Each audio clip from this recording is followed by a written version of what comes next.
السلام عليكم ورحمة الله وبركاته. إن الحمد لله نحمده ونستعينه ونستغفر ونعوذ بالله من شرور أنفسنا وسيئات أعمالنا. من يهده الله فلا مضل له ومن يضلله فلا هادي له. وأشهد أن لا إله إلا الله وحده لا شريك له. وأشهد أن محمدا عبده ورسوله. أما بعد. সম্মানিত দর্শকবৃন্দ, সর্বপ্রথম সেই মহান আল্লাহ পাক রব্বুল আলামিনের কৃতজ্ঞতা প্রকাশ করি, যিনার তৌফিকে আজকে আমরা সেই ইমানের নীতিমালার ব্যাখ্যামূলক ব্যাখ্যা বিশ্লেষণের ক্লাসে উপস্থিত হতে পেরেছি। তাই আমরা সকলে বলি আলহামদুলিল্লাহ। তারপর আমাদের সকলের শেষ নবী মুহাম্মদ সাল্লাল্লাহু আলাইহি সাল্লাম, ওনার উপর অসংখ্য শান্তি ধারা বর্ষিত হোক। আল্লাহুম্মা সাল্লি আলাইহি আল্লাহুম্মা বারিক আলাইহি। আজকে ক্লাস আপনার নবম ক্লাস শুরু হচ্ছে, যে ক্লাসে ইনশাআল্লাহ এতে আলোচনা হবে আকীদা ইসলামী আকীদার উদ্দেশ্য সমূহ। শেখ ইবনে উসাইমিন রাহিমাহুল্লাহ তিনি যে বইয়ের শেষে ইসলামী আকীদার উদ্দেশ্য সমূহ বর্ণনা করেছেন, অন্যতম যেগুলো উদ্দেশ্য সেগুলো নিয়ে এসেছেন, সেগুলো আপনাদের সামনে আলোচনা করা হবে। তারপরে ইমান বৃদ্ধি পায়, ইমান হ্রাস পায়, ইমান হ্রাস পাওয়ার কারণ কি, আর ইমান বৃদ্ধির কারণ কি, আর সেগুলো জানলে আমাদের কি উপকার হবে সে বিষয়ে আলোচনা হবে ইনশাআল্লাহ। খুব গুরুত্বপূর্ণ, আপনাদের সকলের নিকটে অনুরোধ করব যে আপনারা মনোযোগ দিয়ে শুনবেন আর এইসব বিষয়গুলো বোঝার চেষ্টা করবেন। ইসলামী আকীদার যে কোনো বিষয়ের উদ্দেশ্য থাকবে। তো ইসলামী আকীদা যে আমরা ধারণা করি কিংবা যেটা ধারণা করতে আমরা আদিষ্ট, সেই ইসলামী আকীদা যদি আমাদের মধ্যে না থাকে, তাহলে আহ সবকিছু নষ্ট হবে কিংবা কোনো জিনিস কাজে আসবে না। তো এই ইসলামী আকীদার উদ্দেশ্য সমূহ অনেক অনেক রয়েছে। তার মধ্যে অন্যতম উদ্দেশ্য হচ্ছে, আর উদ্দেশ্য আমরা সকলে জানি উদ্দেশ্য কাকে বলে, যার যে একটা গোল থাকে কিংবা একটা তার উদ্দেশ্য থাকে সেই জায়গায় পৌঁছানোর জন্য করে, সেটাকে উদ্দেশ্য বলা হয়। তো এর উদ্দেশ্য সমূহ অনেক রয়েছে। তার মধ্যে অন্যতম যেটা একটা উদ্দেশ্য ইসলামী আকীদার, সেটা হচ্ছে যে যদি কারোর মধ্যে ইসলামী আকীদা থাকে, তাহলে সে একনিষ্ঠভাবে আল্লাহ তাবারক ওয়া তাআলারই ইবাদত করে। ইবাদতে স্বচ্ছ নিয়ত তার হয়, ইখলাসের সাথে ইবাদত যাতে করে। কারণ কারোর মধ্যে যখন ইসলামী আকীদা থাকবে, তখন সে জানবে যে আমাকে এক আল্লাহর জন্যই ইবাদত করতে হবে, অন্য কারোর জন্য ইবাদত করা যাবে না। কারণ এটা তার আকীদার মধ্যে থাকবে।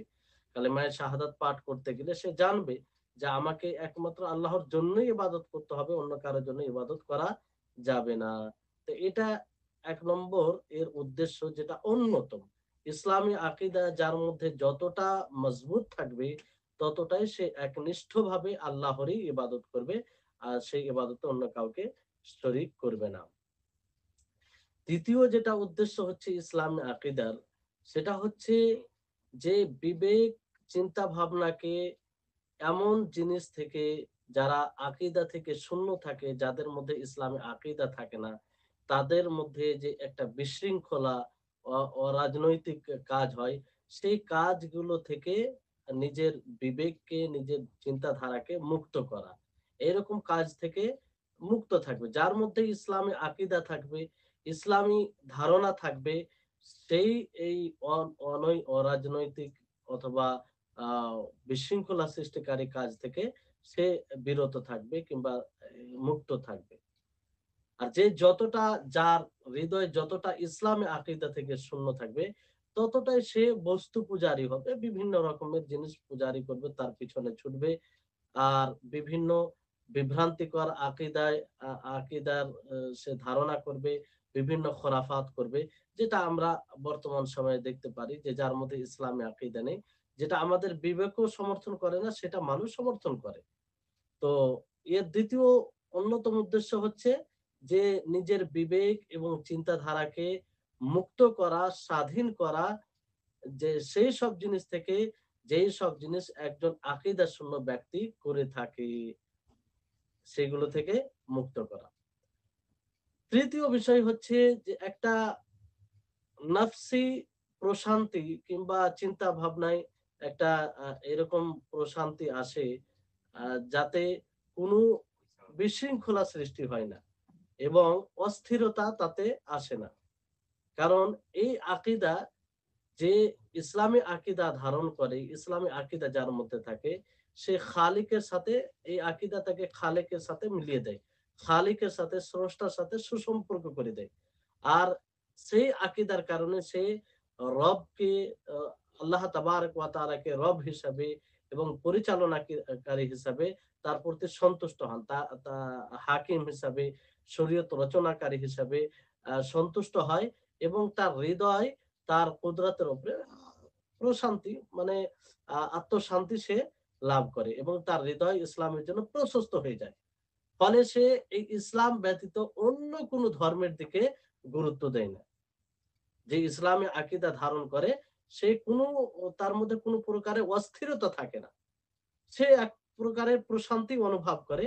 কারণ সেই আকীদা তাকে তার রবের সাথে মিলিয়ে দেয়। সে রবের প্রতি সন্তুষ্ট থাকে। স সব দিক দিয়ে আ মুদাব্বির হিসাবে, হাকিম হিসাবে, শরীয়ত রচনাকারী হিসাবে এবং তার হৃদয় প্রশস্ত থাকে। ফলে সে অন্য ধর্মের দিকে কোনো গুরুত্ব দেয় না। সেই ধর্মেই সে শান্তি অনুভব করে। চতুর্থ উদ্দেশ্য হচ্ছে যে যদি কোনো ব্যক্তি ইসলামী আকীদা ধারণ করে, ইসলামী আকীদা ধারণ করলে ইসলামী আকীদা ধারণ করার উদ্দেশ্য হচ্ছে যে, যে ইসলামী আকীদা ধারণ করলে ইরাদা স্বচ্ছ থাকবে, অর্থাৎ নিয়ত স্বচ্ছ থাকবে এবং আমল ইনহেরাফ, মানে সঠিক পথ থেকেই তার আমল সঠিক পদ্ধতিতে হবে, এটা উদ্দেশ্য। যে ব্যক্তি ইসলামী আকীদা ধারণ করবে সে তা সে স্বচ্ছ নিয়তে, ভালো নিয়তে এবং সঠিক পদ্ধতিতে সে ইবাদত করবে। কারণ তার ধারণায় এটা থাকবে যে আমাকে ইবাদত করতে হলে সঠিক নিয়তে করতে হবে। আর যদি আমল করতে হয় তো সঠিক পদ্ধতিতে করতে হবে এবং মাখলুকের সাথে আরো যে দিকে অন্য সৃষ্টির সাথে চলাফেরা, ব্যবহার, লেনদেন সেগুলোও ভালো রাখতে হবে। কারণ এগুলোর ভিত্তি কি? রাসূলের উপরে ঈমান নিয়ে আসার উপরে এগুলো আ নির্ভর করে। তো রাসূলের উপরে যদি ঈমান কোন ব্যক্তি নিয়ে আসে, তাহলে সে আবশ্যিকভাবে এটা জানবে যে রাসূল সাল্লাল্লাহু আলাইহি ওয়াসাল্লামের অনুসরণ করতে হবে। আর রাসূল সাল্লাল্লাহু আলাইহি সাল্লামের অনুসরণ করতে গেলে এতে কি হবে? ইরাদা, নিয়ত স্বচ্ছ হবে এবং আমল সঠিক পদ্ধতিতে হবে এবং অন্যদের সাথেও ব্যবহার চরিত্র ভালো হবে। পঞ্চম উদ্দেশ্য হচ্ছে যে সমস্ত বিষয়ে সে অগ্রগামী হবে, দৃঢ়তা লাভ করবে। ইসলামী আকীদা ধারণ করার উদ্দেশ্য হচ্ছে যে যতগুলো বিষয় রয়েছে কল্যাণকর বিষয়, সমস্ত বিষয়ে সে দৃঢ়তা লাভ করবে, অবিচল থাকবে। আর যখনই কোনো সৎ কর্মের সুযোগ পাবে, সেই সৎকর্মটা করবে আর সেই সৎকর্ম দ্বারা উপকৃত হবে। আর যখন কোনো গুনহার সম্মুখীন হবে, এমন কোনো পরিস্থিতি তৈরি হবে যে পরিস্থিতিতে গুনহার আশঙ্কা রয়েছে, সেখান থেকে দূর হবে যারা ইসলামী আকীদা ধারণ করবে। আর ইসলামী আকীদা ধারণ করার উদ্দেশ্য হচ্ছে যে এইসব কাজ থেকে দূর থাকবে। কারণ তার ভিত্তি হচ্ছে বাসের প্রতি ঈমান নিয়ে আসা। বাস মানে কি? পুনরুত্থিত করা হবে। যে মানুষকে আবার পুনর্জীবন দান করা হবে, হিসাব কিতাব হবে। যে যেমন আমল করবে তাকে তেমন তার বদলা দেওয়া হবে। এর প্রতি যদি এরকম বিশ্বাস থাকে, তাহলে সে অবশ্যই সৎকর্ম করার চেষ্টা করবে। আর অসৎ কর্মের সম্মুখীন হলে সেখান থেকে সে দূরে থাকবে। আল্লাহ তাবারাক ওয়া তাআলা বিভিন্ন আয়াতে এই ব্যাপারে বলেন, মানুষকে উদ্বুদ্ধ করেন। আল্লাহ তাআলা যেমন বলেন, ওয়ালিকুল্লিন দারাজাতিম মিম্মা আমিলু ওয়া মা রাব্বুকা বিগাফিলিন আম্মা ইয়ামালুন। যে যেমন আমল করবে তার সেরকম স্থান হবে। আল্লাহ তাবারক ওয়া তাআলা কারো আমল থেকে গাফিল নয়। নবী করিম মুহাম্মদ সাল্লাল্লাহু আলাইহি ওয়াসাল্লাম এর প্রতি উদ্বুদ্ধ করেছেন, যেমন তিনি বলেন যে আল মুমিনুল কাবিয়্যু খায়রুন ওয়া আহাব্বু ইলাল্লাহি মিনাল মুমিনিজ যায়ীফি, যে শক্তিশালী মুমিন সে উত্তম এবং আল্লাহর নিকটে প্রিয় দুর্বল মুমিনের তুলনায়। দুর্বল মুমিনের তুলনায় সে আল্লাহর নিকটে শক্তিশালী মুমিন প্রিয়, আর সবকিছুতে তার জন্য কল্যাণ রয়েছে।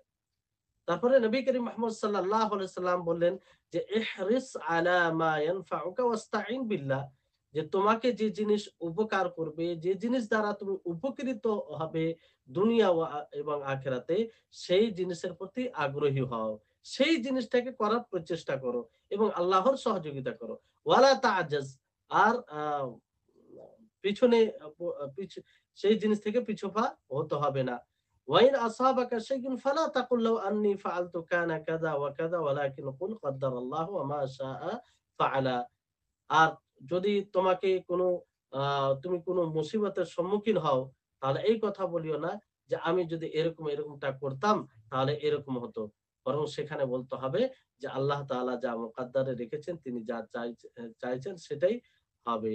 কারণ লাউ শয়তানের আমলকে উন্মুক্ত করে দেয় যে যদি এটা করতাম, যদি এটা করতাম। তো এই হাদিস দ্বারা নবী করিম মুহাম্মদ সাল্লাল্লাহু আলাইহি ওয়াসাল্লাম উদ্বুদ্ধ করেছেন যে প্রত্যেকটা মুমিনকে ভালো কাজের প্রতি আগ্রহী করতে। যে কাজ, যে যে জিনিস তার উপকারে আসবে দুনিয়া ও আখিরাতে, সেই কাজের পিছনে যেতে হবে। আর যে কাজ উপকারী নয়, কোনো উপকারে আসবে না, কোনো পার্থক্য পড়ে না, সে কাজ সেই দিকে গুরুত্ব না দিলে, তাহলে সেই কাজ থেকে নিজেকে পিছিয়ে রাখবে। তাহলে এই ইসলামে আকীদা ধারণ করা এটি একটা উদ্দেশ্য। ষষ্ঠম উদ্দেশ্য হচ্ছে যে, যে ব্যক্তি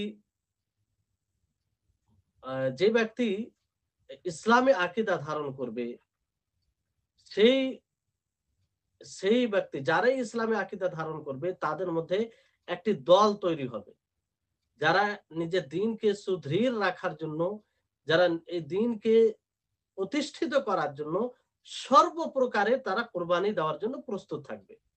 সর্বপ্রকারে তারা কোরবানি দেওয়ার জন্য প্রস্তুত থাকবে।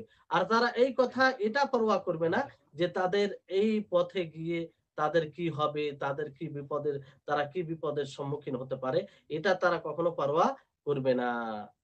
এইজন্য দেখবেন সাহাবায়ে কেরাম রিজওয়ানুল্লাহি আলাইহিম আজমাইনকে দেখেন যে এমন একটি দল ছিল তারা, যে তারা এই ইসলামকে প্রতিষ্ঠিত করার জন্য নিজের জানকে, নিজের আত্মীয়-স্বজনকে, নিজের পরিবারকে কিছুই মনে করেনি। এগুলোকে হালকা মনে করেছিলেন নিজের দ্বীনের সামনে। নিজের দ্বীনকে টিকিয়ে রাখা, আল্লাহ তাবারক ওয়া তাআলা দ্বীনকে প্রতিষ্ঠিত করা, এটাই তাদের গোল, এটাই তাদের উদ্দেশ্য ছিল। আর এর জন্য তারা সবকিছু করত। এটা করতে গিয়ে তারা কারো পরোয়া করতেন না। তাহলে এটা একটা উদ্দেশ্য। আল্লাহ তাবারক ওয়া তাআলা বলেন, ইন্নামাল মুমিনুনা আল্লাযীনা আমানু বিল্লাহি ওয়া রাসূলিহি সুম্মা লাম ইয়ারতাবু ওয়া জাহাদু বিআমওয়ালিহিম ওয়া আনফুসিহিম ফি সাবিলিল্লাহি উলাইকা হুমুস সাদিকুন। যে মুমিন যারা আল্লাহর প্রতি এবং তার রাসূলের প্রতি ঈমান এনেছে, তারপর তারা কি করে? সন্দেহ পোষণ করে না। তারা সংগ্রাম করে নিজের মালের সাথে, নিজের আত্মার সাথে আল্লাহর পথে, আর এরাই সত্যবাদী, এরাই সত্যবাদী। সম্মানিত দর্শকবৃন্দ, তাহলে এই ষষ্ঠম উদ্দেশ্য। সপ্তম উদ্দেশ্য হলো যে ইসলামী আকীদা দ্বারা দুনিয়া ও আখিরাতে সফলতা লাভ করা। দুনিয়া ও আখিরাতে সফলতা লাভ করা, এটা কিভাবে? যে ব্যক্তিকে সংশোধন করে এবং যারা জামাত আকারে আছে তাদের সংশোধন করে। এইভাবে দুনিয়া ও আখিরাতে উভয়ে সফলতা লাভ করা উদ্দেশ্য ইসলামী আকীদা ধারণের। কারণ ইসলামী আকীদা না হলে তো এটা সম্ভব নয়। ইসলামী আকীদা আ থাকার পরে, অর্থাৎ ইসলামী যে ধারণা আকীদা সম্পর্কে আপনারা পূর্বে জেনেছেন যে আকীদা কাকে বলে, আকীদার মধ্যে মূল কি জিনিস আছে। শুরু থেকে যদি ক্লাস শুনে আসেন তাহলে আপনারা সহজে এটা বুঝতে পারবেন। তো এইজন্য সওয়াবের উদ্দেশ্যে আর নৈকট্য লাভ করার জন্য আমল করা হয়। যেমন আল্লাহ তাবারক ওয়া তাআলা বলেন যে মান আমিলা সালিহান মিন যাকারিন আও উনসা ওয়া হুয়া মুমিনুন ফালানুহইয়ান্নাহু হায়াতান তাইয়্যিবা ওয়া লা নাজজিয়ান্নাকুম আজরাহুম বিআহসানি মা কানু ইয়ামালুন। যে ব্যক্তি সৎ কর্ম করে, কি করে? সৎ কর্ম করে, মহিলা অথবা পুরুষের মধ্যে সে মুমিন থাকা অবস্থায় ঈমান ঈমানি ধারণা থাকা অবস্থায় তো আল্লাহ তাআলা তাকে হায়াতে তয়্যিবা দান করেন। ওয়ালা নাজজিয়ান্নাহুম, এবং তাকে তার পুরস্কার উত্তম, তার সে যে আমল করেছে তার চেয়ে উত্তম আকারে আল্লাহ তাবারক ওয়া তাআলা দেন। তাহলে এই হচ্ছে ইসলামী আকীদার আ উদ্দেশ্যসমূহ। তো শেখ ইবনে উসাইমিন রাহিমাহুল্লাহ যে উদ্দেশ্যসমূহ গুলোকে এখানে উল্লেখ করেছেন খুবই গুরুত্বপূর্ণ। এর উদ্দেশ্যসমূহ আরো বের হবে অনেক। কিন্তু যেগুলো একদম মূল সেগুলোকে তিনি নিয়ে এসেছেন। আল্লাহ তাআলা তিনাকে জাযায়ে খায়ের দান এবং উনার খিদমতকে, উনার সেবাকে আল্লাহ তাআলা যেন এ গ্রহণ করেন। আর আল্লাহ তাআলা উনাকে খুব গ্রহণযোগ্য ব্যক্তি হিসেবে আ এই দুনিয়ার সামনে পেশ করেছেন। কারণ উনার দ্বারা মানুষ অনেক উপকৃত হয়েছে। আপনারা এই বইটি পড়ে বুঝতে পারলেন যে কত গুরুত্বপূর্ণ। যে বইটি সমস্ত মুসলিমের সাথে সম্পৃক্ত। এই বইটি যদি ভালো করে প্রত্যেকটা মুসলিমকে পড়ানো উচিত। বারবার পড়া উচিত। কারণ এই যে ঈমানের ৬ টি রুকুন, ৬ টি স্তম্ভ, এই ৬ টি স্তম্ভকে যদি আমরা ভালোভাবে না বুঝি, তাহলে কিভাবে নিজের সেই ঈমানকে আমরা মজবুত করব? আমরা ঈমানকে মজবুত না করে দুনিয়া থেকে চলে যাব। আর তখন তো আমাদের পরিণাম ভালো হবে না। এই কারণে এই বইটি সকলকে পড়া উচিত। আমরা আলহামদুলিল্লাহ আল্লাহর বিশেষ রহমতে, বিশেষ দয়াতে তার বই যে শারহু উসুলিল ঈমান, ঈমানের নীতিমালা সমূহের ব্যাখ্যা বিশ্লেষণ, এটা শেষ করলাম। সবকিছু আল্লাহ তাবারক ওয়া তাআলার রহমতে। আল্লাহর নিকটে আমরা দোয়া করব সকলেই। আল্লাহ যেন শেখকে এর আ আ জাযা প্রতিদান দান করেন এবং উনার এই প্রচেষ্টাকে কবুল করেন। উনার এই বই দ্বারা আরো যেন সকলেই উপকৃত হন এবং আমরা যে সময়টি ব্যয় করলাম, পড়লাম, এটা যেন আমাদের ঈমানে বৃদ্ধি হওয়ার, ঈমান সতেজ হওয়ার, ঈমান মজবুত হওয়ার কারণ হয়ে ওঠে। এইভাবে আমরা এই বইটি শুরু করলাম। তারপরে আসুন যে আমরা আ যেহেতু ১ম এ আপনাদেরকে বলেছি যে আজকের ক্লাসে এর সাথে ঈমান বৃদ্ধি হওয়ার কারণ ও ঈমান কমে যাওয়ার কারণ এটা আমরা জানব। এই বিষয়টিও খুব গুরুত্বপূর্ণ। আপনারা সকলেই বুঝার চেষ্টা করবেন। কারণ যেকোনো মানুষ একজন সফলতা অর্জনকারীর পরিচয় হবে যে কিভাবে সে যে বিষয়ে সফল হতে চায়, সে বিষয়ে কিভাবে সফল হবে, কিভাবে তার সফলতা সেই থেকে দূর হয়ে যেতে পারে, এটা অবশ্যই জানা উচিত। তো আমরা সর্বপ্রথম জানবো যে ঈমান বৃদ্ধি হওয়া, ঈমান কমে যাওয়ার কারণ। আর ঈমান কমে যাওয়ার কারণ বলতে যে সাহাবায়ে কেরাম রিজওয়ানুল্লাহি আলাইহিম আজমাইন তিনারা ঈমান কমে যাওয়ার কারণকে জানার প্রতি কতটা আগ্রহী ছিল। তো ঈমান কমে যাওয়ার, ঈমান কমে এবং ঈমান বাড়ে এটা আপনারা জানেন সকলেই, পূর্বের ক্লাসে এটা সুস্পষ্ট করা হয়েছে যে ঈমানের সঙ্গেই এটা ধারণা রাখতেই হবে যে ঈমান ইতাত দ্বারা, আল্লাহ তাবারক ওয়া তাআলার অনুসরণ দ্বারা বৃদ্ধি পায়। আবার আল্লাহ তাবারক ওয়া তাআলার অবাধ্য অবাধ্যতা দ্বারা ঈমান হেরাস হেরাস পায়। তো এইজন্য কি কারণে ঈমান কমে যায়?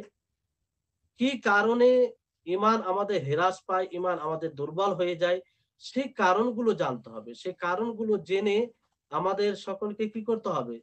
আমাদের সকলকে সে কারণগুলো জেনে সে কারণ থেকে দূরে থাকতে হবে। সেই কারণ থেকে দূরে থাকতে হবে। আর সাহাবায়ে কেরাম রিজওয়ানুল্লাহি আলাইহিম আজমাইন এটাই করতেন। যেমন আপনাদেরকে বলি যে আ সহিহ বুখারী ও সহিহ মুসলিমে রয়েছে যে হুযায়ফা বিন ইয়ামান রাদিয়াল্লাহু তাআলা আনহুমা তিনি বলেন যে কানাস সাহাবাতু ইয়াসআলুনা রাসূলুল্লাহ সাল্লাল্লাহু আলাইহি ওয়াসাল্লাম আনিল খাইর ওয়া কুনতু আসআলুহু আনিশ শাররি মাখাফাতান আইয়ুদরিকানি। যে সমস্ত সাহাবায়ে কেরাম রিজওয়ানুল্লাহি আলাইহিম আজমাইন রাসূলুল্লাহ সাল্লাল্লাহু আলাইহি সাল্লামকে কল্যাণ সম্পর্কে জিজ্ঞাসা করতেন। কি সম্পর্কে জিজ্ঞাসা করতেন? কল্যাণ সম্পর্কে জিজ্ঞাসা করতেন, ভালো সম্পর্কে, নেক আমল সম্পর্কে। ওয়া কুনতু আসআলুহু মিনাশ শাররি মাখাফাতান আইয়ুদরিকানি, আর আমি প্রশ্ন করতাম মন্দ সম্পর্কে, অনিষ্ট সম্পর্কে। কেন? যাতে সেই অনিষ্টতায় না পড়ে যায়, যাতে সেই মন্দ কাজে আমরা লিপ্ত না হয়ে যাই।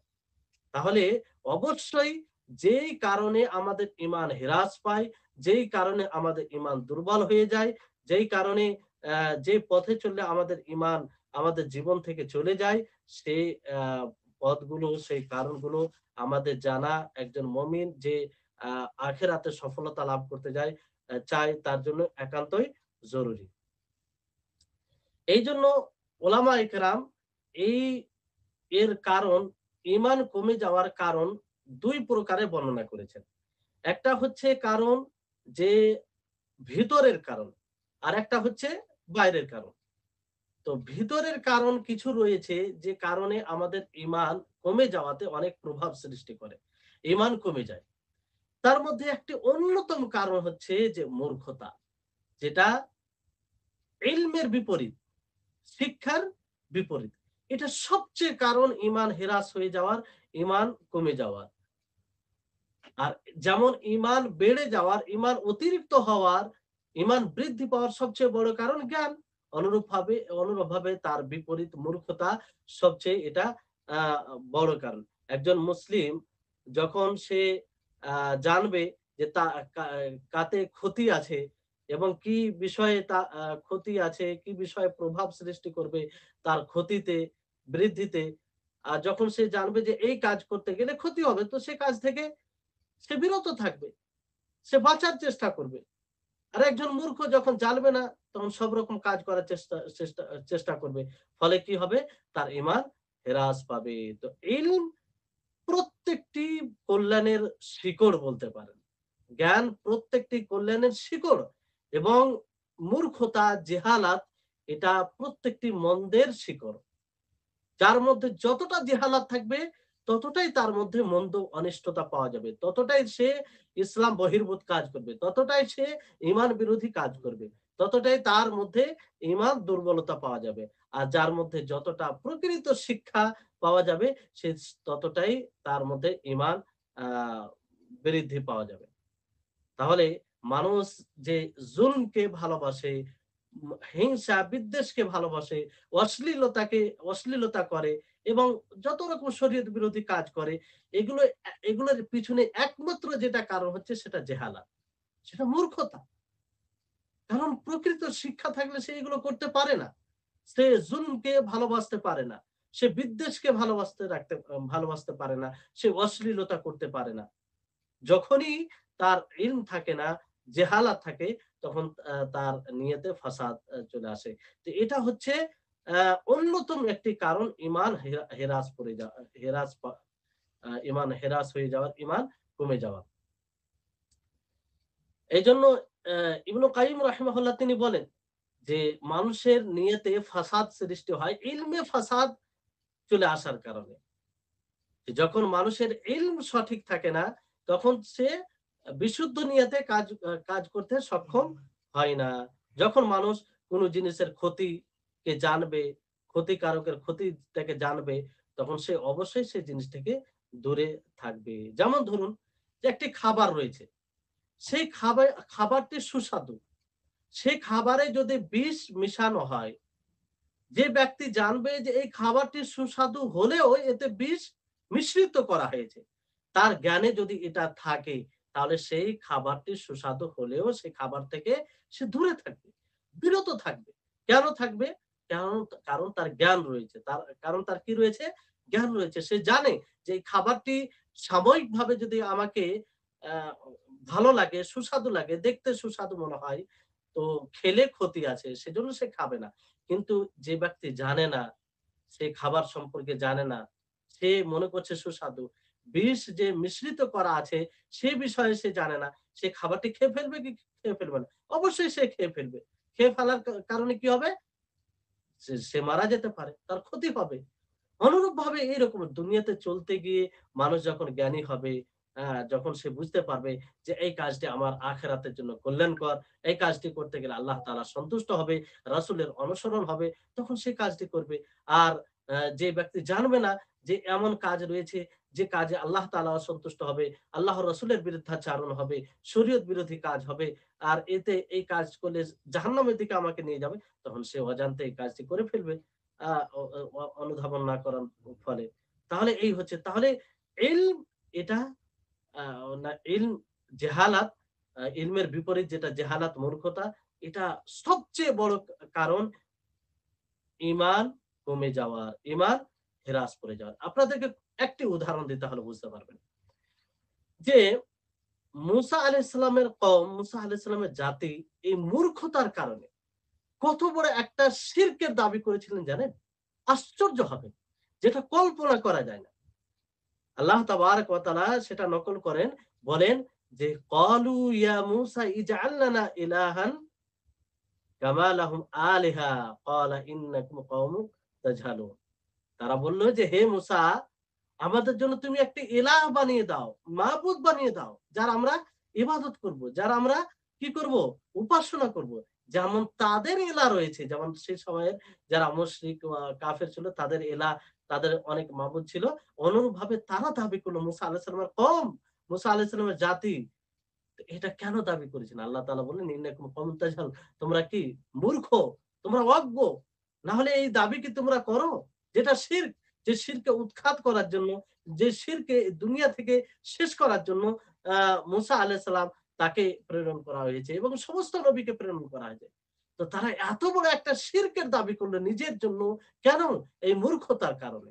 তাহলে এখান থেকে এটা স্পষ্ট হচ্ছে যে এই মূর্খতার কারণে কত বড় মানুষ অপরাধ করতে পারে।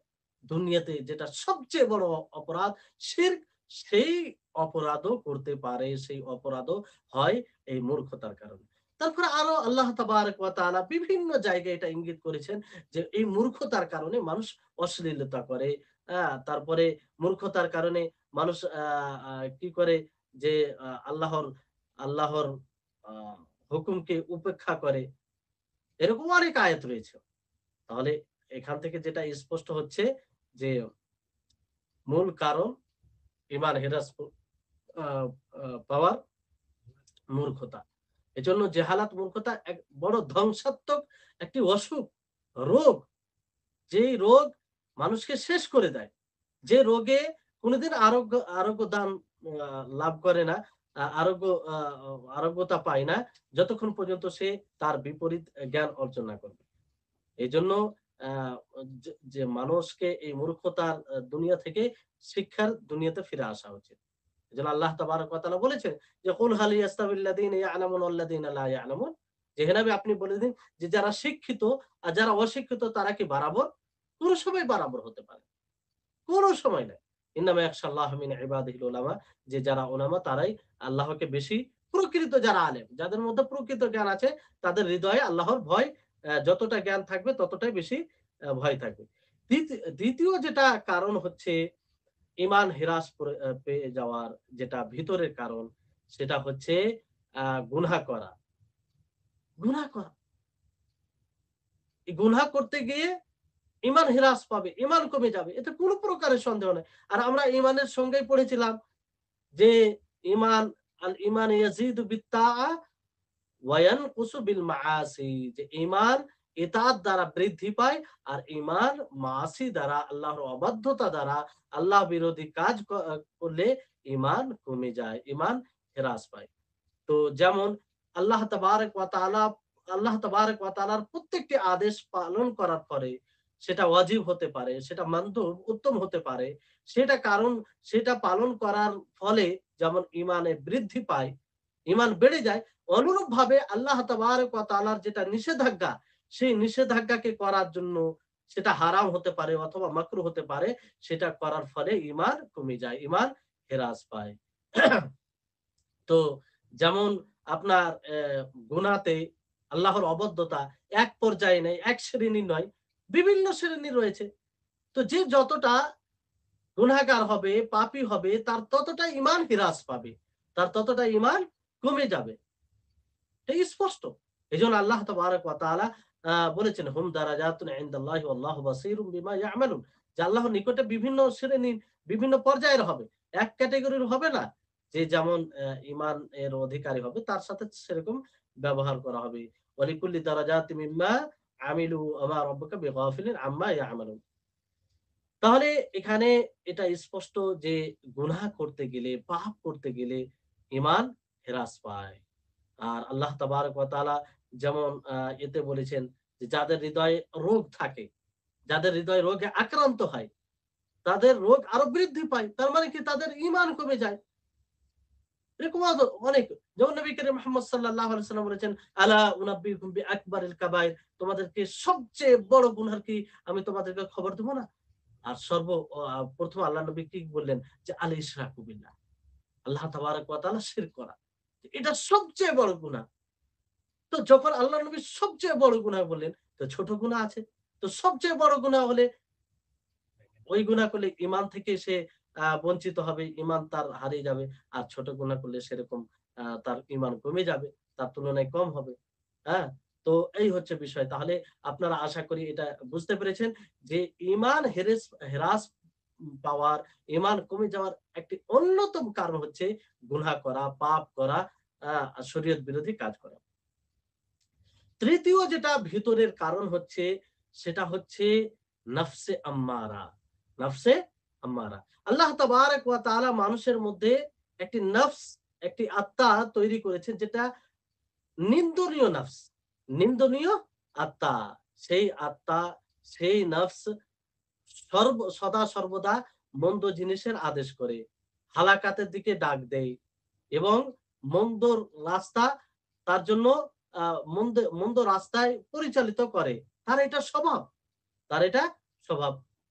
কিন্তু আল্লাহ তাবারক ওয়া তাআলা যাকে তৌফিক দেন সেটাকে এড়িয়ে সে ভালো রাস্তায় অবিচল থাকে, ভালো রাস্তায় অবিচল থাকে। যেমন ইউসুফ আলাইহিস সালামকে দেখেন।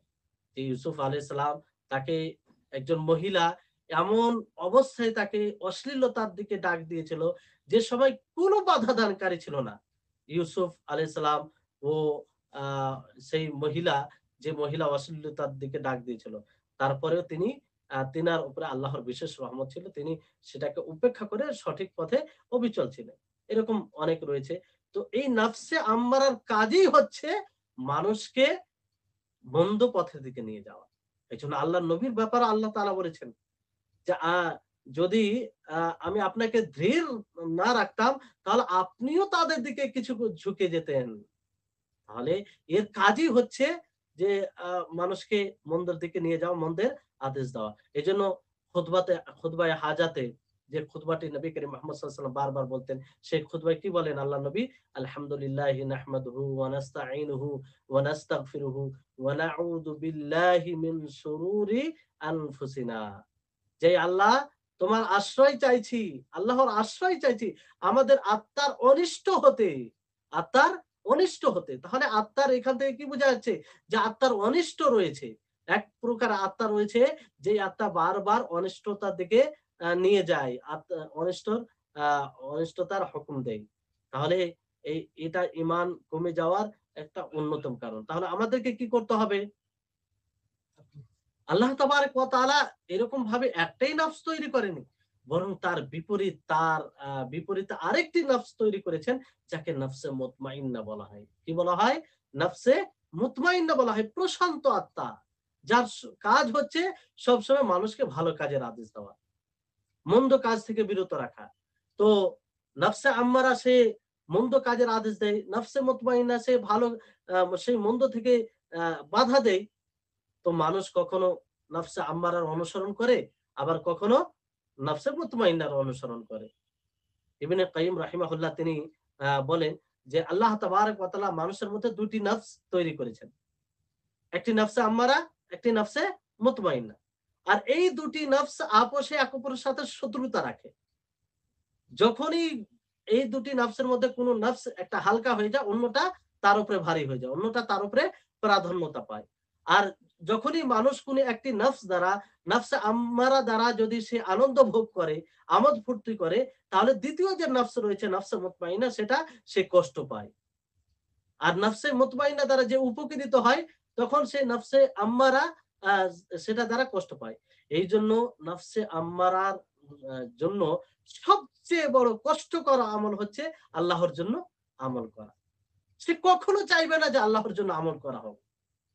সে সবসময় উদ্বুদ্ধ করে মানুষকে যে তার প্রবৃত্তি অনুযায়ী যেন সে কাজ করে, আল্লাহর জন্য আমল না করে। আর নফসে মুতমাইন্না তার জন্য সবচেয়ে ভারী কাজ হচ্ছে যে আল্লাহ ব্যতীত অন্য কারো জন্য আমল করা। সে চাইবে যে সদা সর্বদা আল্লাহর জন্যই আমল করা হোক। প্রবৃত্তি অনুযায়ী আমল করা না হোক। তাহলে নফসে আম্মারা আমাদের জন্য ক্ষতিকারক। একজন মানুষের ঈমানের জন্য, তার দ্বীনের উপরে, একজন মানুষের ঈমানের এবং দ্বীনের উপরে সবচেয়ে যেটা বেশি ক্ষতিকর সেটা হচ্ছে নফসে আম্মারা। সেটা কি? নফসে আম্মারা, যার যেটা যার যার এটা স্বভাব, যে সবসময় এটা করে, সবসময় এটা করে। এজন্য আমাদেরকে সতর্ক থাকতে হবে সেই নফস থেকে। নফসে মুতমাইন্নার দিকে ঝুঁকে যেতে হবে। যখন কোন কাজের আমরা সম্মুখীন হব, এক নফস ভালো কাজের আদেশ করবে, আর এক নফস মন্দ কাজের নফস এক নফস ভালো কাজের আদেশ করবে, আরেক নফস মন্দ কাজের আদেশ করবে। তো আমাদেরকে নফসে মুতমাইন্নার আদেশ, নফসে মুতমাইন্নার যে চাহিদা, সেটাকে প্রাধান্য দিতে হবে। সম্মানিত দর্শকবৃন্দ, আপনারা বুঝতে পারলেন যে ভিতরের ৩টি অন্যতম কারণ। এবার আসুন যে অনুরূপভাবে কিছু বাইরের কারণ রয়েছে, যে কারণগুলি ঈমান হেরাস পাওয়াতে অনেক প্রভাব সৃষ্টি করে। তার অনেক ভূমিকা রয়েছে। আমাদেরকে জানা উচিত যাতে আমরা সতর্ক থাকি। যাতে আমরা অজান্তে তা সেগুলো অবলম্বন করে নিজের ঈমানকে হারিয়ে না ফেলি। এটা একটা মুমিনের ঈমানের দাবি হবে সেই কারণগুলিকে জানা, এবং সেই কারণগুলিকে জেনে সে সতর্ক থাকবে। যেমন ভাবে ভেতরের ৩টি আমরা কারণকে জানলাম। একটি হচ্ছে ৩টি কারণের মধ্যে কি কয়টি ৩টি কারণকে আমরা জানলাম। আর আ বাইরের ৩টি কারণ রয়েছে। তো ৩টি কারণ যে পূর্বে জানলাম, আমরা কি, কি জানতে পারলাম? যে একটা হচ্ছে গুনাহ করা। কি করা? গুনাহ করা। পূর্বে ৩টি কি, কি কারণ জানলাম আমরা?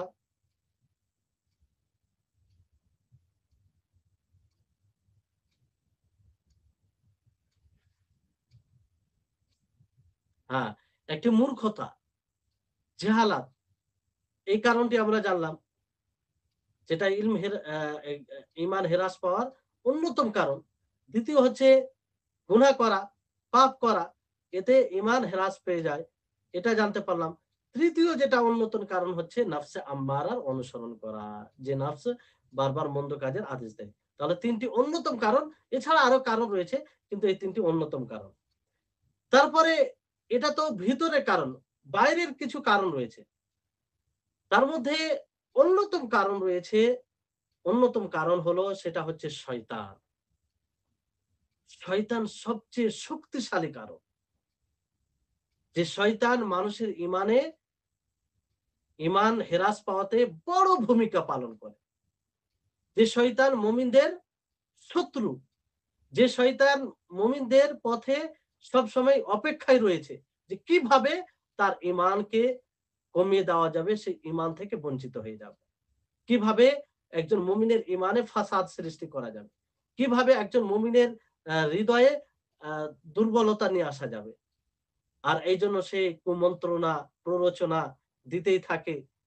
আ এইজন্য আমাদের সকলকে সে শয়তান থেকে সতর্ক থাকতে হবে। আল্লাহ তাবারাক ওয়া তাআলা এইজন্য বারবার সতর্ক করেছেন। এতটা সতর্ক করেছেন আমাদেরকে, একটু ভাবা উচিত যে মহান আল্লাহ স্রষ্টা, খালিক, যিনি সবকিছুকে আ আ সৃষ্টি করেছেন, সেই আল্লাহ বারবার বলছেন যে এই শয়তান তোমাদের শত্রু, তোমাদের প্রকাশ্য শত্রু। তাহলে সে কতটা আমাদের ঈমানের দিক দিয়ে কতটা সে ভয়ংকর, কতটা সে ভয়ংকর। যে যে মুমিনদের শত্রু তাতে কোনো সন্দেহ নেই। এজন্য কোন মুমিন যাতে তাকে শত্রু তাকে শত্রু ছাড়া অন্য কিছু না ভাবে। শত্রুই মনে করে। কেন? শত্রু যখন মনে করবে তখন তার আ যে প্ররোচনা, তার যে কুমন্ত্রণা এবং তার যে পরিকল্পনা, সে পরিকল্পনা থেকে বেঁচে থাকবে। আল্লাহ তাবারক ওয়া তাআলা বলেন, ইয়া আইয়ুহাল্লাযীনা আমানু লা তাত্তাবিউ খুতুওয়াতিশ শাইতান ওয়া মান ইয়াত্তাবি খুতুওয়াতিশ শাইতান ফাইন্নাহু ইয়া'মুরু বিল ফাহশা ওয়াল মুনকার। যে হে মুমিনগণ, তোমরা শয়তানের পদাঙ্ক অনুসরণ করিও না। আর যারাই শয়তানের অনুসরণ করে তারাই অশ্লীলতার, মুনকার, শরীয়ত বিরোধী কাজের আদেশ দেয়। ভাবতে পেরেছেন? আল্লাহ তাবারক ওয়া তাআলা স্পষ্টভাবে বলছেন। তাহলে যেই শয়তানের অনুসরণ করবে সেই আ অশ্লীলতা নিজে করবে, অশ্লীলতার প্রতি মানুষকে উদ্বুদ্ধ করবে। তারপর আল্লাহ তাআলা বলেন, ইন্নাশ শাইতানা লাকুম আদু ফাত্তাখিযুহু আদুওয়া, যে শয়তান তোমাদের শত্রু, অতএব তাকে শত্রুই বানাও। তাকে দোস্ত, তাকে সঙ্গী, তার কথা, তার অনুসরণ করো না। আল্লাহ তাবারক ওয়া তাআলা আরো অন্য জায়গায় বলেন যে ইন্নাশ শাইতানা লিল ইনসানি আদুউম মুবিন, যে শয়তান মানুষের প্রকাশ্য শত্রু। আল্লাহ তাবারক ওয়া তাআলা কত স্পষ্ট, আর কত স্পষ্ট করে বলবেন যে শয়তান মানুষের জন্য যেমন তেমন শত্রু নয়, আল্লাহ তাআলা আদুউম মুবিন বলেছেন যে প্রকাশ্য শত্রু। তাহলে এ এই আয়াতগুলি এত যে সতর্কবাণী আল্লাহ তাবারক ওয়া তাআলা মুমিনদেরকে সতর্ক করেছে। তো একজন বোধ সম্পন্ন ব্যক্তির জন্য কি উচিত হবে? তার জন্য আবশ্যিক হবে তা থেকে সতর্ক থাকা। যার শত্রুতা সেই আদম আলাইহিস সালামের সময় থেকে নিয়ে আদম আলাইহিস সালামকেও ছাড়েনি। তার শত্রুতা আদম আলাইহিস সালামকেও আবদ্ধ করেছিল। আল্লাহর হুকুম বিরোধী কাজ করেছিল সেই শয়তানের শত্রুতার কারণে, যে মানুষের সাথে তার কিরকম শত্রু। সেই শয়তান নিজের পুরো সময়কে বানু আদম সন্তানের অবস্থাকে কিভাবে নষ্ট করা হবে, আদম সন্তানের ঈমানকে কিভাবে নষ্ট করা হবে, এই প্রচেষ্টায় সে লেগে থাকে এবং কিয়ামত পর্যন্ত সে লেগে থাকবে। এজন্য আল্লাহ তাবারক ওয়া তাআলা তা থেকে সতর্ক হওয়ার আদেশ দিয়েছেন। বলেছেন যে সে শত্রু, অতএব তাকে শত্রু মনে রাখো। সে কত বড় শত্রু এবার চিন্তা করুন, যে সে নিজেই বলেছে লা আকুদান্না লাহুম সিরাতাকাল মুস্তাকিম সুম্মা লাআতিয়ান্নাহুম মিন বাইনি আইদিহিম ওয়া মিন খালফিহিম ওয়া আন আইমানিহিম ওয়া আন শামাইলিহিম ওয়া লা তাজিদু আকতারাহুম শাকিরিন। ভাবতে পেরেছেন? সে বলছে যে আমি তাদের জন্য, অর্থাৎ বান্দাদের জন্য তাদের সরল পথে আমি বসে থাকবো, তাদের সামনের দিক দিয়ে আসবো, তাদের পিছন দিক দিয়ে আসবো, তাদের ডান দিক দিয়ে আসবো, তাদের বাম দিক দিয়ে আসবো। আর আপনি তাদের অধিকাংশকে শুকরগুজার পাবেন। তাই হচ্ছে দেখেন। শয়তান চারদিক থেকে আক্রমণ করে। যে যেমন মেজাজি মানুষ তাকে সেই রকম ভাবে আক্রমণ করে, সেই রকম ভাবে পথভ্রষ্ট করে। একজন আবিদ তো আবিদকে ইবাদতের পথে পথভ্রষ্ট করে। একজন নেতৃত্ব লোভী তো নেতৃত্ব লোভে তাতেই তাকে পথভ্রষ্ট করে। একজন দুনিয়া লোভী তো দুনিয়া লোভীতেই তাকে পথভ্রষ্ট করে। একজন জ্ঞানী আলেম তো তাকে তার ইলমে পথভ্রষ্ট করে। একজন দায়িত্বশীল তো তাকে তার দায়িত্বশীলই পথভ্রষ্ট করে। এই শয়তান তার প্রচেষ্টা, আহ মানে এমন প্রচেষ্টা যার কল্পনা আমরা করতে পারি না।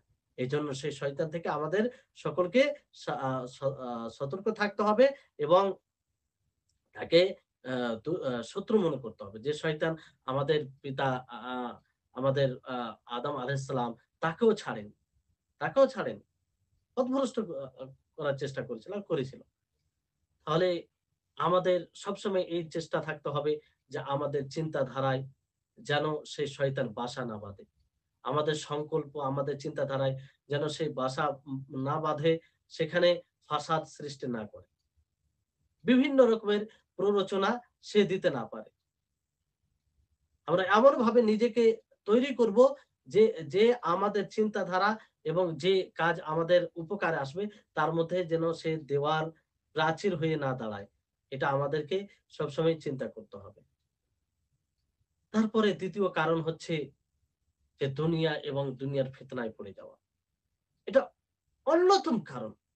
বাইরে যে কারণ রয়েছে, অন্যতম কারণ যে মানুষের ইমানে কমিয়ে দেওয়ার দিক দিয়ে বড় ভূমিকা পালন করে।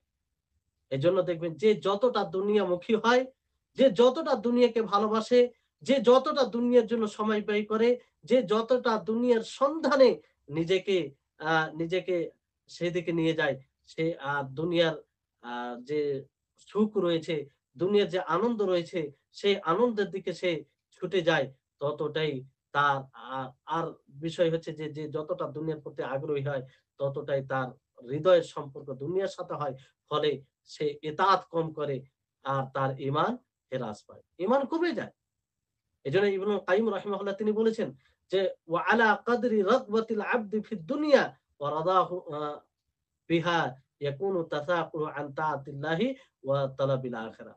যে মানুষ যে যতটা দুনিয়ার প্রতি চাহিদা, দুনিয়ামুখী হবে, দুনিয়ার প্রতি আগ্রহী হবে, তার আ প্রতি সে সন্তুষ্ট হবে, ততটাই আল্লাহর ইতাআত এবং আখিরাত সন্ধান তার জন্য ভারী হয়ে যাবে। কথাটা কি বাস্তব? আজকে দেখেন আমাদের মাঝে যারাই দুনিয়ার পিছনে বেশি ছুটছে, দুনিয়ামুখী হচ্ছে, দুনিয়ার মোহে পড়ে যাচ্ছে, তার জন্য আল্লাহর ইতাআত করা অতটাই ভারী হয়ে যাচ্ছে। আল্লাহ আমাদের হেফাজত করুন। আমরা যেন সেই দুনিয়ার দুনিয়ামুখী না হয়, দুনিয়ামুখী না হয়ে আল্লাহমুখী হতে পারি। তারপরে এভাবে অনেক রয়েছে। আল্লাহ তাবারাক ওয়া তাআলা এটা কোরআনে সুস্পষ্ট করেছেন যে আ যারা এই দুনিয়ার জীবনটা কি একমাত্র খেল, তামাশা, সৌন্দর্য। আর এখানে এক অপরের সাথে অ অ ফখর করা হয়, গর্ব করা হয়। মা আ ধন সম্পত্তিতে আওলাদে আ বৃদ্ধি করা হয়, এক অপরের সাথে প্রতিযোগিতা করা হয়। কিন্তু এটা এগুলো কিছুই তার অস্তিত্ব নেই। মানে এগুলো তো উম আ আসলে সফলতা দেবে না। তো দুনিয়া থেকে এবার বিষয়টি হচ্ছে যে আমরা এই দুনিয়ার মোহে কি করে না দুনিয়ার মোহে না পড়ে আমরা নিজের ইমানে স্বচ্ছ থাকবো, নিজের ইমান যাতে কমে না যায় এটা কি করে সম্ভব? তো এর ২ টি কারণ যে আমাদেরকে ২ টি বিষয় মাথায় রাখতে হবে, স্মরণে রাখতে হবে। ১ নম্বর বিষয় যে দুনিয়ার ব্যাপারে আমরা ধারণা রাখবো যে এই দুনিয়া স্থায়ী নয়, অস্থায়ী। কিছু সময়ের জন্য এই দুনিয়া। এই দুনিয়া একদিন নষ্ট হয়ে যাবে। অতএব এই দুনিয়ার প্রতি আগ্রহী হয়ে বেশি লাভ নেই। এই দুনিয়া একদিন ধ্বংস হবে। আমাদের বয়স সীমিত। সে সীমিত সময় পর্যন্ত এই দুনিয়া। আর এই সীমিত সময়ে আমরা দুনিয়াতে থেকে নিজের আখেরাতকে তৈরি করতে হবে। আখেরাত তৈরি যদি না করে আমরা দুনিয়ার পিছনে ছুটে যাই, তাহলে আমাদেরই ক্ষতি আছে। এটা ধারণা রাখতে হবে। তাহলে ইনশাআল্লাহ আমরা দুনিয়ার ভালোবাসায় পড়ব না। ২য় যেটা কারণ হচ্ছে যে আমরা সবসময় এই দুনিয়াকে আখিরাত তৈরি করার জায়গা ভাববো। আখিরাত তৈরি করার সৎ আমল করার জায়গা ভাববো। এজন্য আল্লাহ তাবারাক ওয়া তাআলা কি বলেন? ওয়াল আখিরাতু খায়রু ওয়া আবকা। যে আখিরাতের জীবন সেটাই উত্তম আর সেটাই চিরস্থায়ী, সেটাই বাকি থাকবে। তো যে জীবনটা আমাদের চিরস্থায়ী হবে, যে জীবনে শেষ বলতে কিছু নেই। আল্লাহ তাআলা চিরস্থায়ী রাখবেন। সেই জীবনকে ভালো করার জন্য আমাদেরকে চিন্তিত হবে এই ক্ষণস্থায়ী অ্যা জীবনে আমল করে। তাহলে এটা একটা অন্যতম কারণ। সংক্ষিপ্তভাবে আপনাদেরকে বলছি। ৩য় কারণ হচ্ছে যে মন্দ সাথী চয়ন করা। মন্দ সাথী চয়ন করা। একজন ব্যক্তির ঈমান, ব্যবহার, চরিত্র চরিত্রতে ক্ষতি হওয়ার সবচেয়ে যেটা বড় ভূমিকা পালন করে, সবচেয়ে বেশি বড় ক্ষতিকারক সেটা হচ্ছে মন্দ সাথী।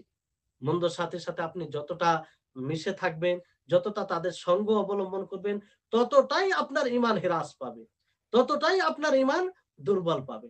এজন্য নবী করিম মুহাম্মদ সাল্লাল্লাহু আলাইহি ওয়াসাল্লাম থেকে প্রমাণিত। তিনি কি বলেন?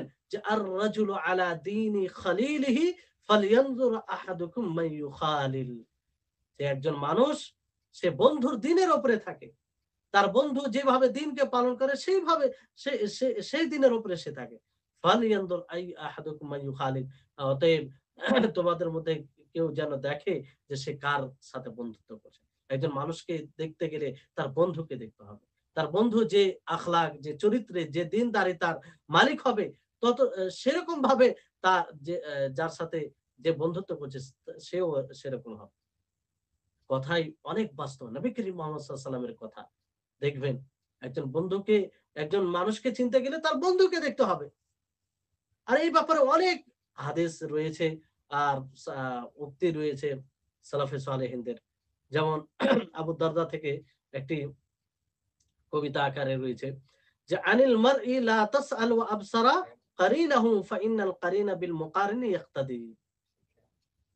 যে যদি কোনো মানুষকে জিজ্ঞাসা করো না, যদি তার দোস্তকে বন্ধুকে দেখে থাকে, কোনো মানুষ যেন কোনো মানুষ সম্পর্কে জিজ্ঞাসা না করে, সেই মানুষ যদি তার বন্ধুকে দেখে থাকে, ফাইনাল কারিনা বিল মুকারিনি ইক্তাদি, কারণ বন্ধু যে যার সাথে সে বন্ধুত্ব করছে তার অনুসরণ করে।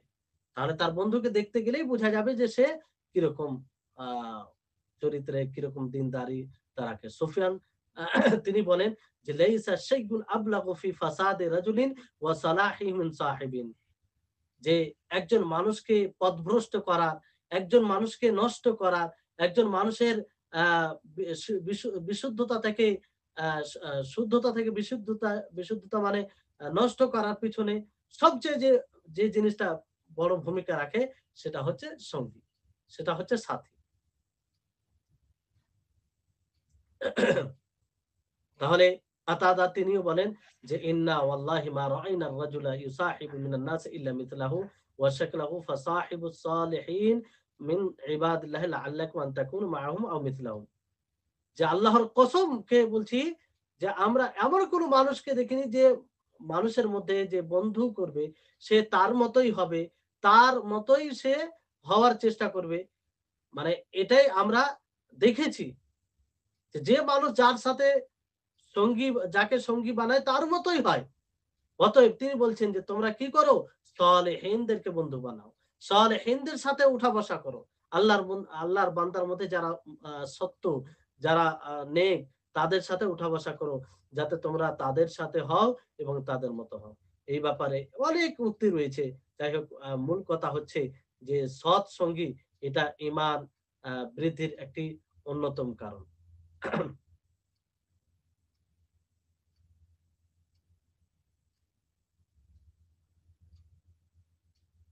তো এই হচ্ছে বিষয়। এবার আসুন যে আমরা যেমন ভাবে তাহলে ভিতরের যে কয়েকটি কারণ জানতে পারলাম না বাইরে, তার মধ্যে একটি শয়তান, একটি শয়তান, যে শয়তানকে সাথী বানিয়ে নেওয়া, এটি একটি কারণ। ইমান হেরাস পাওয়ার। আর একটি মন্দ সাথী, মন্দ সাথী চয়ন করা, এটাও হেরাস পাওয়ার কারণ। এই জন্য বিদাতিদের সাথে উঠা বসা এগুলো সব নিষেধ করা হয়েছে। কেন? এই কারণে যে যে যদি বিদাতের সাথে উঠা বসা করে, তাদের সাথে সুসম্পর্ক রাখে, তো তাদের তাদের মধ্যে হয়ে যাবে। আর আরেকটি যেটা কারণ বলা হলো যে দুনিয়া, দুনিয়া এবং দুনিয়ার ফিতনায় পড়ে যাওয়া। তাহলে এই তিনটি কারণ, তাহলে তিনটি কারণ ভেতরের কারণ বলা হলো আর তিনটি বাইরের কারণ বলা হলো। এবার আসুন যে আমরা ঈমান বৃদ্ধির কারণ গুলো জানি। আর এই ব্যাপারে সাহাবায়ে কেরাম রিজওয়ানুল্লাহি আলাইহিম আজমাইন তারা খুব সচেতন ছিলেন। আর এটাকে জানার প্রচেষ্টা করতেন তারা। কারণ তারা জানতেন যে প্রকৃত মুমিন হওয়ার জন্য, শক্তিশালী মুমিন হওয়ার জন্য তার কারণ জানা আমাদের জন্য আবশ্যিক। এজন্য সাহাবায়ে কেরাম রিজওয়ানুল্লাহি আলাইহিম আজমাইনদের মধ্যে কিছু তাদের মধ্যে থেকে কিছু উক্তি পাওয়া যায় এরকম, যা দ্বারা বোঝা যায় তারা এর প্রতি খুব গুরুত্ব দিতেন। যেমন, আর একজন সফলতা অর্জনকারী মানুষের এটাই উচিত হবে যে সে যেমন আমরা দুনিয়াতে ব্যবসা, বিজনেস, দুনিয়ার কোনো কাজ করতে গেলে, দুনিয়ার কোনো কাজ শুরু করতে গেলে আমরা কি করি? তার আগে আমরা দেখি যে কি, কি পথ অবলম্বন করলে আমাদের কাজটি সফল হবে। কি, কি পথ অবলম্বন করলে আমাদের ব্যবসায় প্রফিট আ আ লাভ বেশি হবে। আর সেই কাজগুলো, সেই কারণগুলো, সেই পথগুলো জেনে সে সেই মতো সে আমল করে। অনুরূপভাবে যার উপরে আমাদের স্থায়ী জীবনের সফলতা নির্ভর করে, তো তার ব্যাপারে জানতে হবে না? যে যেটা হচ্ছে ঈমান। তা আমাদের কি কারণ অবলম্বন করলে, কি পথ অবলম্বন করলে আমাদের ঈমান বৃদ্ধি পাবে, আমাদের ঈমান সচ্ছল থাকবে, আমাদের ঈমান আ আ ঈমানে গ্রহণীয়তা আসবে, সেই পথগুলো একজন প্রকৃত মুমিনকে অবশ্যই সন্ধান করা উচিত। তাহলে সে বুঝতে পারবে। তো যেমন ওমর ফারুক রাদিয়াল্লাহু তাআলা আনহু তিনি বলেন যে আ সা সাথীদেরকে বলেন যে হালুম্মা হালুম্মুত নাজদাদু ঈমান, যে তোমরা এসো আমরা ঈমান বৃদ্ধি করি। অন্য শব্দে এসেছে যে তাআলাউ নাজদাদু ঈমানান, যে তোমরা এসো আমরা ঈমান বৃদ্ধি করি। এইভাবে আ আব্দুল্লাহ ইবনে মাসউদ রাদিয়াল্লাহু তাআলা আনহু তিনি বলেন যে ইজলিসু বিনা নাজদাদু ঈমানান, যে আমাদের সাথে বসো আমরা ঈমানকে বৃদ্ধি করি। তিনি ঈমান বৃদ্ধির জন্য দোয়া করতেন, আল্লাহুম্মা জিদনি ঈমানান ওয়া ইয়াকিনান ওয়া ফিকহান, যে আল্লাহ তুমি আমার ঈমানে, তুমি আমার বিশ্বাসে, ইয়াকিনে এবং দিনের বুঝে তুমি বৃদ্ধি দান করো। অনুরূপভাবে মুআয বিন জাবাল রাদিয়াল্লাহু তাআলা আনহু তিনি বলতেন ইজলিসু বিনা নুমিনু সাআতান, যা আমাদের সাথে বসো আমরা কিছুক্ষণ ঈমান নিয়ে আসি, অর্থাৎ ঈমান বৃদ্ধি করি। হাফিজ ইবনে হাজার রাহিমাহুল্লাহ তিনি বলেন যে এটা সুস্পষ্ট দলিল যে তারা ঈমানকে বৃদ্ধি করার প্রচেষ্টায় থাকতেন, সেই মাধ্যমগুলো অবলম্বন করতেন। কারণ যে সেই সাহাবী খলিফাতুল মুসলিমিন ওমর ফারুক রাদিয়াল্লাহু তাআলা আনহু তিনি বলছেন যে এসো আমরা নিজের ঈমানকে বৃদ্ধি করি। তিনি কি সাথীদেরকে এইজন্য ডাক দিয়েছিলেন যে আসল ঈমান নিয়ে আসি? তিনি তো একজন খলিফাতুল মুসলিমিন, দ্বিতীয় খলিফা ছিলেন। তার মধ্যে কি আসল মূল ঈমান ছিল না? মূল ঈমান ছিল, এতে কোনো প্রকার সন্দেহ নাই। আসলে তিনি চেয়েছিলেন যে আমরা আরো বেশি মাধ্যম অবলম্বন করে আরো আমরা নিজের ঈমানকে বৃদ্ধি করি, আরো আমরা নিজের ঈমানকে বৃদ্ধি করি। তাহলে সাহাবায়ে কেরাম রিজওয়ানুল্লাহি আলাইহিম আজমাইন কিভাবে এর প্রতি গুরুত্ব দিতেন, এটা থেকে আমরা সুস্পষ্ট বুঝতে পারি। তারপরে আসুন যে ঈমান বৃদ্ধির কারণ, এগুলো আমরা জানার চেষ্টা করি। কয়েকটি কারণ বলবো, তারপর সময় তো খুব বেশি একটা নেই।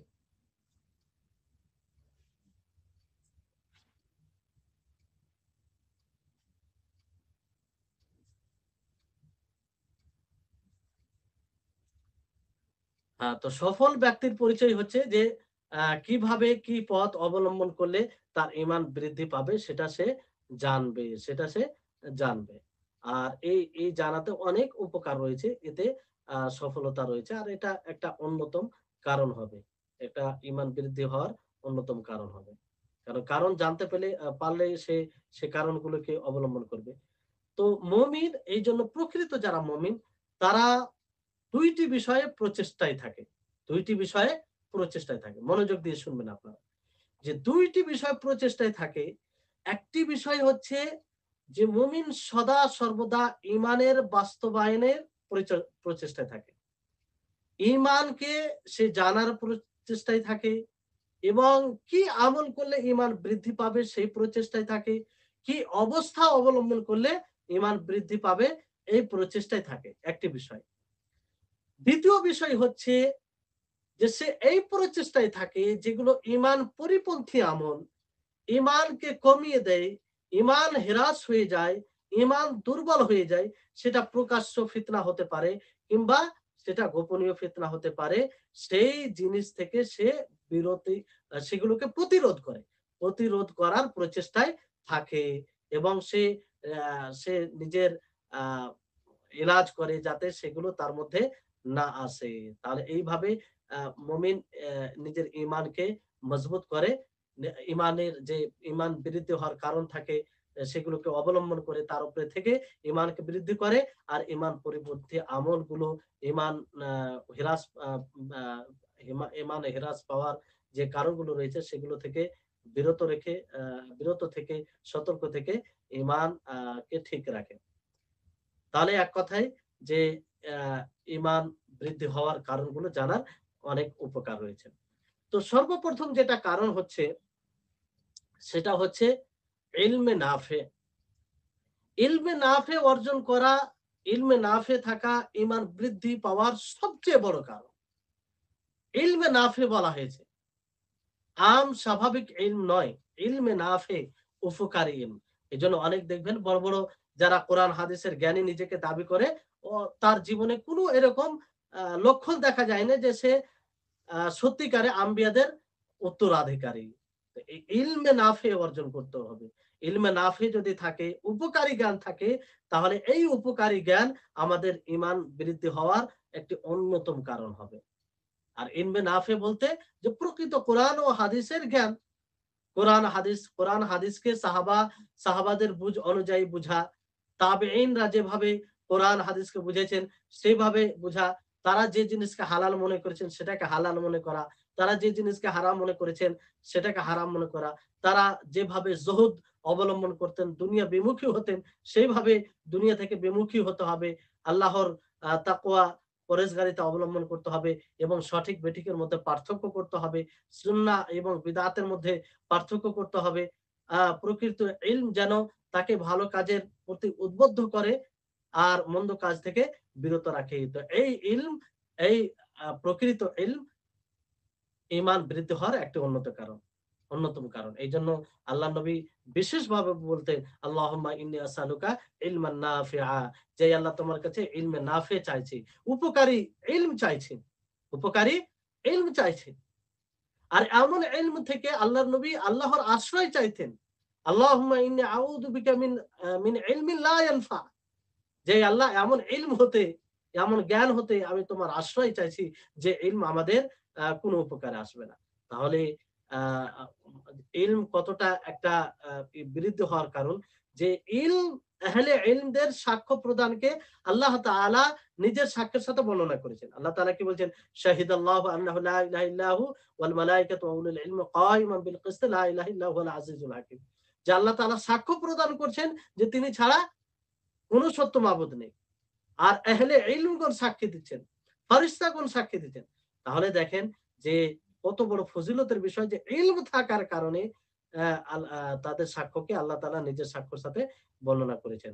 তারপর আল্লাহ তাআলা প্রসিদ্ধ আয়াত, যে আয়াতটি আপনারা শুনে থাকেন, যে ইন্নামা ইয়াখশাল্লাহা মিন ইবাদিহিল উলামা, যে যারা আলেম, যারা প্রকৃত আলেম, যাদের মধ্যে প্রকৃত কোরআন ও হাদিসের জ্ঞান রয়েছে, তারা আল্লাহকে ভয় করে। তাদের মধ্যে খাশিয়াত, তাদের মধ্যে আল্লাহ তাবারক ওয়া তাআলার ভয় থাকে।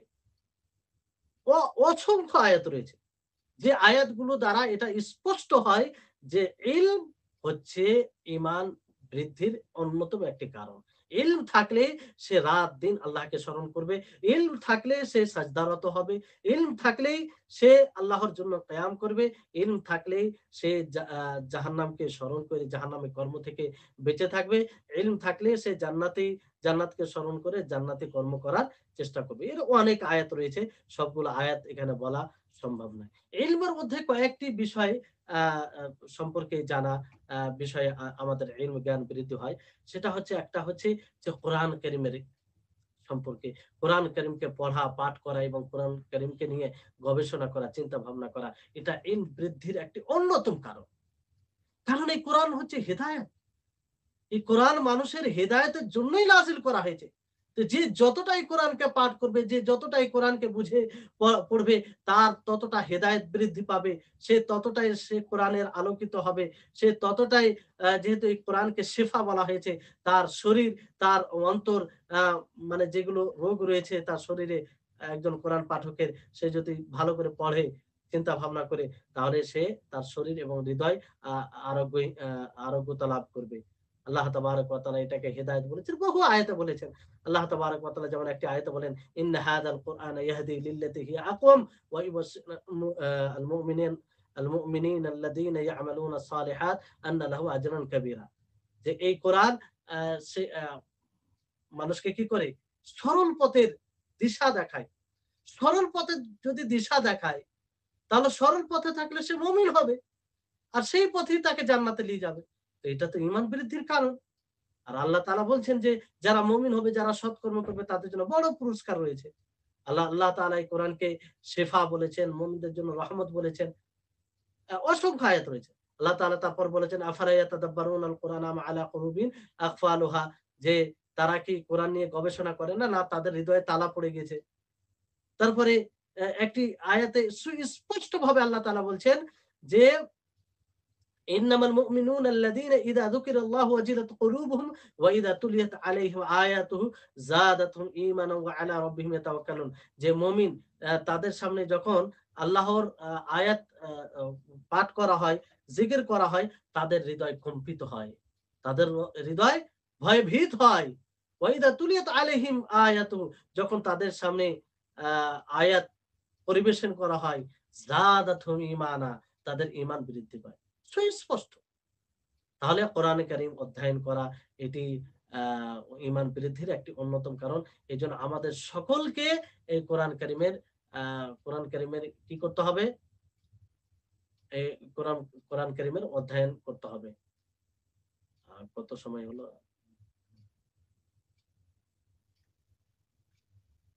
তারপর আরেকটি বিষয় যে আল্লাহ তাবারাক ওয়া তাআলার উত্তম নাম সমূহের ব্যাপারে জ্ঞান অর্জন করা। এটাও একটা ঈমান বৃদ্ধির একটি অন্যতম কারণ।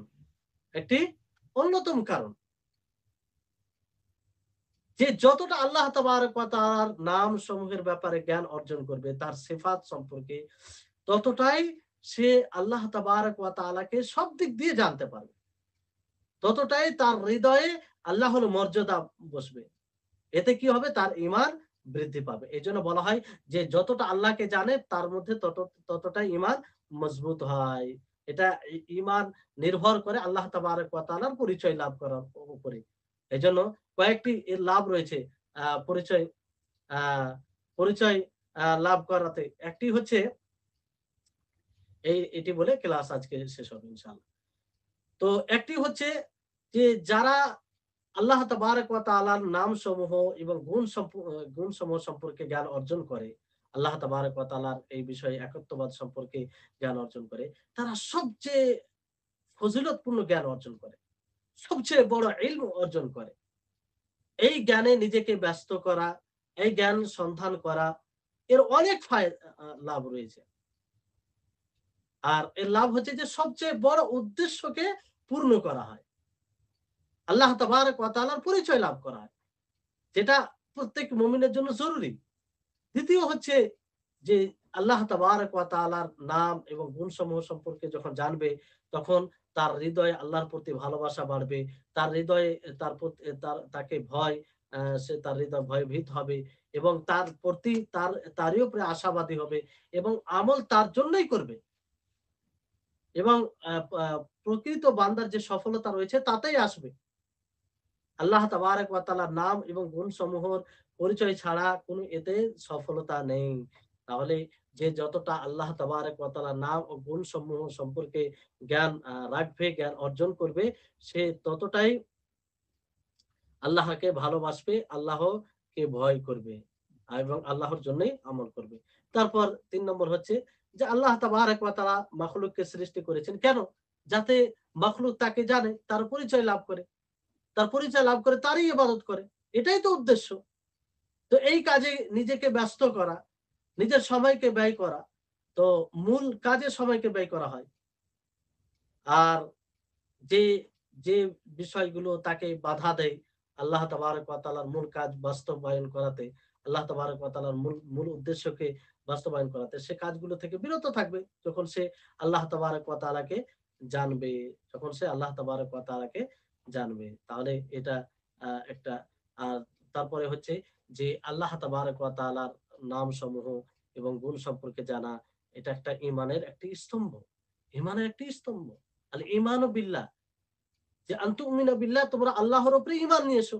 তো আল্লাহর উপরে কখন আপনি পরিপূর্ণভাবে ঈমান নিয়ে আসবেন? যে যখন আ আ কখন হবে? যখন আপনি আল্লাহর নামসমূহ, গুণসমূহ সম্পর্কে আপনি ঈমান নিয়ে আসবেন।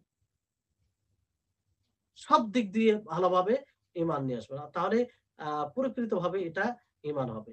এইজন্য এই যে নামগুলোকে স্মরণ রাখে আল্লাহ তাবারাক ওয়া তাআলা, যে অসংখ্য নাম রয়েছে, ৯৯ টি নামের ব্যাপারে যে বলা হয়েছে, যে ব্যক্তি স্মরণে রাখবে সে জান্নাতে যাবে। ইন্না লিল্লাহি তিসআতান ওয়া তিসঈনা ইসমান মিয়াতান ইল্লা ওয়াহিদা মান আহসাহা দাখালাল জান্নাহ।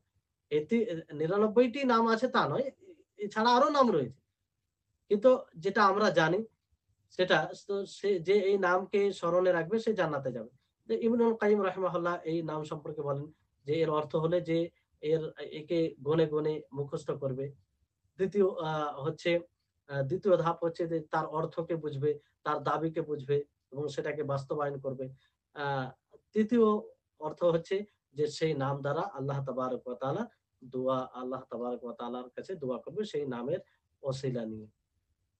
তাহলে এই হচ্ছে ঈমান বৃদ্ধি হওয়ার ২ টি কারণ আপনাদের সামনে আ উল্লেখ করা হলো। এরপরে ইনশাআল্লাহ আরো কিছু ঈমান বৃদ্ধির কারণ রয়েছে। সামনে ক্লাসে ইনশাআল্লাহ হবে, যেটি আমাদের ১০ম ক্লাস, শেষ ক্লাস হবে। আজকে ৯ম ক্লাস ছিল। সেই ক্লাস আগামী ক্লাসে ইনশাআল্লাহ আলোচনা হবে আপনার বাকি যেগুলো রয়েছে ঈমান বৃদ্ধির কারণ, অন্যতম কারণ। এই তো কারণ বলতে গেলে সবগুলো বলতে গেলে এই ব্যাপারেতে ৪-৫ টা ক্লাসের প্রয়োজন। তো অন্যতম কারণগুলো আপনাদের সামনে উল্লেখ করা হবে এবং তারপরে আরেকটি গুরুত্বপূর্ণ যেটা বিষয় রয়েছে আমাদের এই কোর্সের, সেটা হচ্ছে ঈমান ভঙ্গকারী কারণ সমূহ। সেটাও একটা গুরুত্বপূর্ণ হবে। আপনাদের সকলকেই বলি যে আপনারা ফের আগামী ক্লাসে উপস্থিত হবেন। আর এই বিষয়গুলো খুব ভালোভাবে বুঝার চেষ্টা করবেন। কারণ এগুলো বিষয় আমাদের ঈমানের সাথে সম্পৃক্ত। প্রত্যেকটা মুসলিমকে জানা জরুরি। আ এগুলো যে শুধু আলেমরাই জানবে, আলেমদেরকেই জানতে হবে তা নয়। মুসলিম হিসাবে প্রত্যেকটা মুসলিমকেই জানতে হবে। আল্লাহ তাবারাক ওয়া তাআলা যেন আমাদের সকলকে এসব বিষয় বুঝার এবং আ ও সেইভাবে আমরা যেন জীবনযাপন করতে পারি। আল্লাহ যেন আমাদেরকে তৌফিক দেন। ওয়া আখির দাওয়ানা আনিল হামদুলিল্লাহি রাব্বিল আলামিন। আসসালামু আলাইকুম ওয়া রাহমাতুল্লাহি ওয়া বারাকাতুহু।